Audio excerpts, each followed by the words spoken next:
Exatamente. Participe, 3247-1010.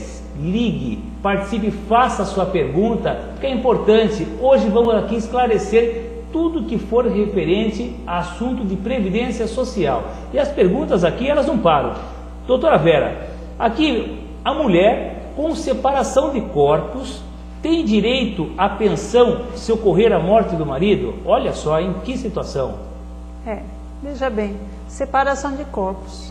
Nós, lá na Previdência Social, chamamos de separação de fato. Exatamente. Né? Juridicamente não existe na legislação, mas nós chamamos de separação de fato. Se o segurado que faleceu não deixou companheira, não houve comprovação, requerimento de uma pensão por morte por parte da companheira, que comprovou para nós, através de documento, que ela realmente convivia com ele, né? E na legislação brasileira não se permite bigamia, então nós vamos conceder. Por quê? Porque a certidão de casamento é prova de que ela dependia dele economicamente, e nós vamos conceder sim a pensão por morte para ela.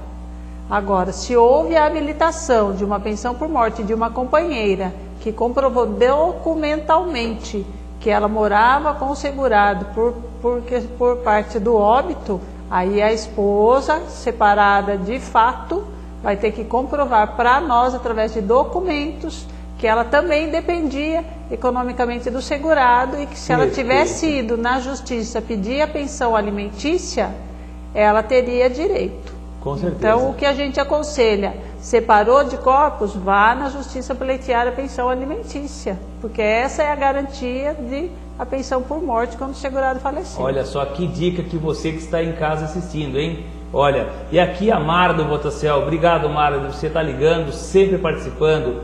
Um beijo enorme, super carinhoso para você. Ela pergunta, Mara, qual é a idade mínima para contribuir com o INSS?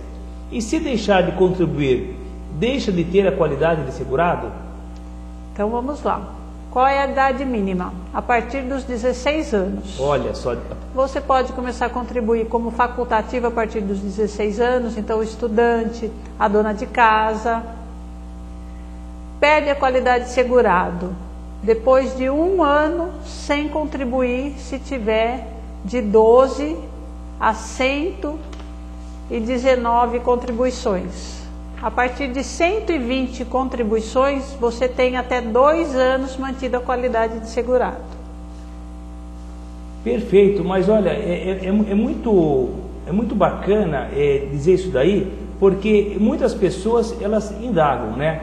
Se a pessoa que está contribuindo com o INSS, posteriormente, ela, por algum outro motivo, ela torna-se desempregada, e ela não tem recursos nem para o sustento de casa. Aí, consequentemente, ela vai ter que deixar de contribuir com o INSS. Posteriormente, passado um período, isso é uma pergunta, né?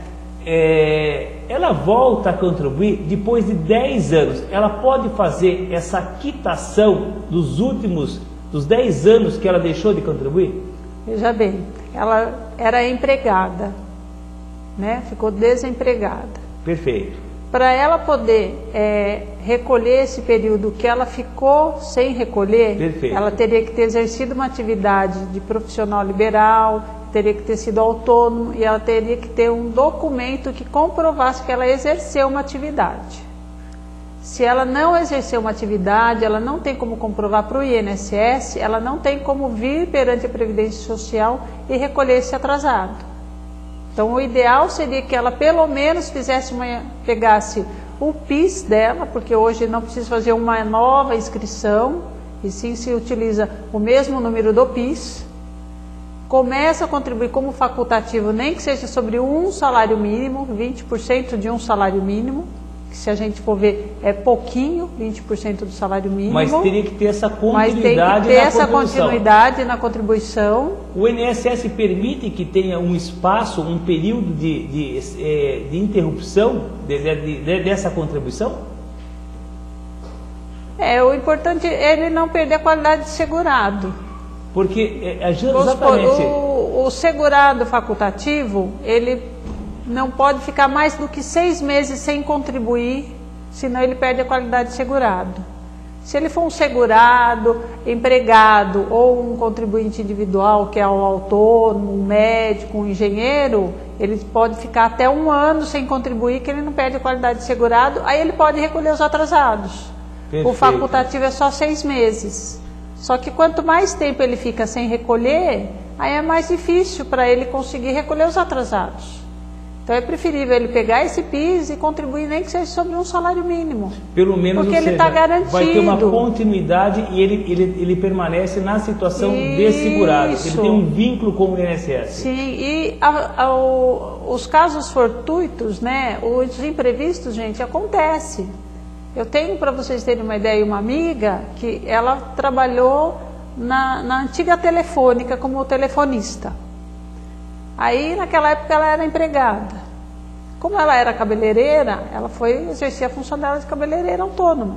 E eu falava para ela, contribua para a Previdência Social, pelo menos um salário mínimo.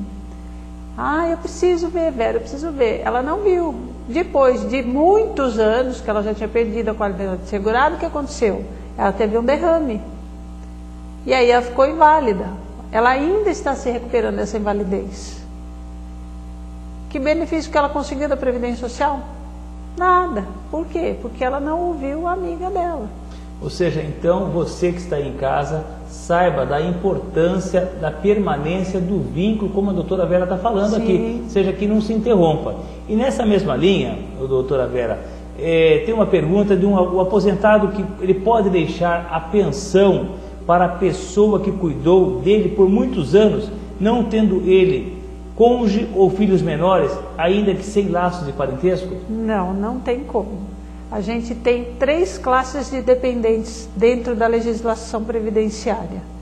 O primeiro, que a gente chama de classe preferencial, é o cônjuge ou o companheiro e os filhos menores de 21 anos ou maior, se for inválido, devidamente constatado pela perícia médica. Aí a gente tem a classe 2 e a classe 3, que só vão ter direito se a gente não tiver o dependente da classe preferencial, que são esses que eu acabei de falar. Sim. O da classe 2 são os pais. Normalmente são os pais dos filhos dos segurados solteiros. Mas se os segurados solteiros não tiverem filhos, né, os filhos menores. Ou, se não tiverem os pais, os irmãos menores de 21. E aí, tanto os pais quanto os irmãos menores de 21 ou inválido têm que comprovar a dependência econômica do segurado, senão eles não farão jus à pensão por morte. Então, são essas 3 categorias de dependentes que fazem jus. Muito importante, muito valiosa essa informação para que você que está aqui em casa está aí aprendendo, está tirando as suas dúvidas, que afinal todos nós nesta vida temos um objetivo, que é trabalhar e um dia descansar, e de preferência esse descanso, né, que seja remunerado. Nós vamos para um rapidíssimo intervalo e logo voltaremos, não saia daí.